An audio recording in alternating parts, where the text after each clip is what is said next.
အားလုံးပဲမင်္ဂလာပါခင်ဗျာကျွန်တော်တို့ KK ရန်ထွေးကနေပြန်လဲကြိုးဆိုပါရစေကျွန်တော်ဒီနေ့ trading ကိုခုမှစလေးလာမယ် beginner တွေအတွက်ကျွန်တော်တို့ indicator အကြောင်းလေးတွေကိုနည်းနည်းလေးကျွန်တော် sharing လုပ်ပေးချင်ပါတယ်ကျွန်တော်တို့မ trade ခင်မှာကျွန်တော်ပထမဦးဆုံးအနေနဲ့ indicator လေးတွေကို check လုပ်ပါတယ် okay ကျွန်တော်ဘယ်လို indicator လေးတွေကိုကြည့်ပြီးတော့ဘယ်လိုမျိုး sharing လုပ်ပေးသွားမလဲဆိုတာကျွန်တော်လည်းအတူတူဒီ video မှာကြည့်လိုက်အောင် let's go ကျွန်တော်တို့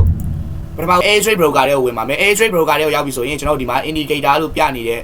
indicator လေးတွေကိုဝင်မယ်ဗျကဲ indicator လေးထဲမှာကျွန်တော်တို့အမျိုးအစားပေါင်းအများကြီးရှိတဲ့ထဲမှာကျွန်တော် popular တွေကနေပြီးတော့ကျွန်တော်Bollinger Band ဆိုတဲ့အရာလေးကိုရွေးလိုက်မယ်ဗျ။ Okay ကျွန်တော် Bollinger Band ဆိုတဲ့အရာလေးကိုကျွန်တော်ဖွင့်လိုက်ပါပြီ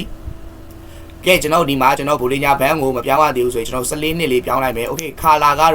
ကဲကျွန်တော်ကတော့ဒီမှာအနီရောင်လေးထားပါတယ်။ကဲအလဲမှာကတော့ကျွန်တော်တို့အဖြူရောင်လေးထားလိုက်မယ်ဗျ။ Okay ဖြူရောင်လေးထားလိုက်မယ်။ကိုစင်ပြေတဲ့ရောင်လေးထားလို့ရပါတယ်။ကဲအောက်ဆုံးကတော့ over လေး Okay apply လေးကိုနှိပ်လိုက်မယ်ဗျ။ကဲဒါဆိုရင်တော့ကျွန်တော် Bollinger Band လေးကိုကျွန်တော်ဖွင့်လိုက်ပါပြီ။ကဲဒါကတော့ Bollinger Band လေးပဲဖြစ်တယ်ဗျ။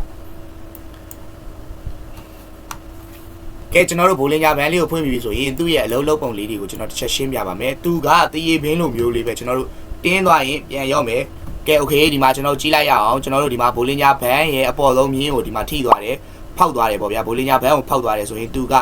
တရေဘင်းလိုပဲတင်းသွားတာဖြစ်တဲ့အတွက်ကြောင့်မို့သူကဈေးကအောက်ထဲကိုပြန်စိုက်သွားတယ်เนาะဒီမှာတခြားကြည့်လိုက်ပါဒီမှာဆိုရင်ကျွန်တော်တို့ Bollinger Band ကိုထိပြီးသွားတာနဲ့ကျွန်တော်တို့ဈေးကအောက်ကိုပြန်ပြီးတော့ဆင်းသွားပါတယ်။ Okayအရန်လွယ်တယ်เนาะရိုးရှင်းပါတယ်ကဲခုဆိုရင်ကျွန်တော်နောက်ထပ်တစ်ခုအနေနဲ့ကျွန်တော်ပြပါမယ်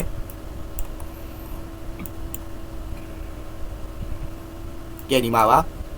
ကဲဒီမှာဆိုရင်ဒီမှာကျွန်တော် Bollinger Band ရဲ့အောက်ဆုံးမှာရှိတဲ့เนาะ lower line လေးကိုဒီမှာ signal sorry ဒီမှာကျွန်တော် candle လေးကဒီမှာထိသွားတယ်เนาะကဲဒီမှာထိသွားတဲ့အတွက်ကြောင့်မလို့သူဒီဈေးကွက်ဒီပြန်ပြီးတော့အပေါ်တက်သွားပါတယ်သူဒီတရေဘင်းလိုမျိုးအလုံးလုံးပါတယ်အရန်တင်းသွားတယ်ဆိုရင်ရော့မယ်ရော့သွားတယ်ဆိုရင်ပြန်တင်းမယ်ဆိုတဲ့သဘောတရားပေါ့အဲ့လိုမျိုး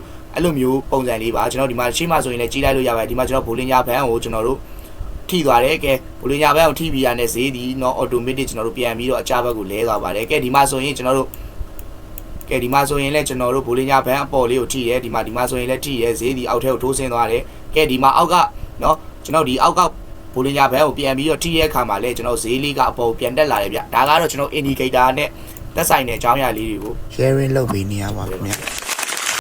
ကျွန်တော်အရှိမပြောပြခဲ့တဲ့ Bollinger Band ရဲ့အလုံးလုံးပုံလေးကိုကျွန်တော် indicator လေးကိုကျွန်တော် sharing ပြုလုပ်ပေးခဲ့ပါတယ်ဟုတ်ပါတယ်ကျွန်တော် Bollinger Band လေးကကျွန်တော် indicator လေးကတော့ခုမှစပြီးလေ့လာမယ်လူသက်တွေအနေနဲ့ကြီးရတာအရန်လွယ်ကူပြီးတော့ရိုးရှင်းပါတယ်သူဒီ upper line လေးကိုဈေးကွက်ကထိသွားမယ်ဆိုရင်ကျွန်တော်တို့ဈေးကပြန်ပြုတ်ကျလာမယ်ဖြစ်လာတယ်လို့ကျွန်တော်တို့ Bollinger Band ရဲ့အောက်က lower line လေးကိုဈေးကွက်ကဖောက်သွားမယ်ဆိုရင်ပြန်ပြီးတော့ဈေးကွက်တက်လာမှာပဲဖြစ်ပါတယ်အဲ့ဒီမှာ indicator နဲ့ပတ်သက်တဲ့အကြောင်းအရာလေးတွေကိုကျွန်တော် sharing လုပ်ပေးနေတာကိုလူကြီးမင်းတို့အနေနဲ့စိတ်ဝင်စားတယ်ဆိုရင်ကျွန်တော်ရဲ့အကောင့်လေးကို follow လုပ်ထားဖို့ပြောချင်ပါတယ်နောက်တဲ့သတင်းကောင်းတစ်ခုအနေနဲ့ကတော့ကျွန်တော်ဒီလိုမျိုး CCAI ရဲ့ signal နဲ့ do A trade မှာကျွန်တော်တို့အပေါ်ဝင်ရှာလို့ရတဲ့နီလန်းလေးတွေကိုကျွန်တော်တင်းလာနေရနေတောက်ကြနေမြန်မာစံတော်ချိန်ည8:00နာရီတိုင်းမှာဆရာမတွေဘက်ကနေပြီးတော့အခမဲ့ sharing ပြုလုပ်ပေးနေပါတယ်စိတ်ဝင်စားတယ်ဆိုရင်ကျွန်တော်ရဲ့ချက်ပေါက်သုံးဖို့ comment မှာ KKAI လို့ရေးခဲ့ပြီပါအားလုံးကိုအခမဲ့ဝင်ရောက်လေ့လာနိုင်တဲ့ Telegram channel group link လေးကိုပေးပို့ပေးပါမယ်ခင်ဗျာကျွန်တော်တို့နောက် video မှာထပ်တွေ့ကြမယ်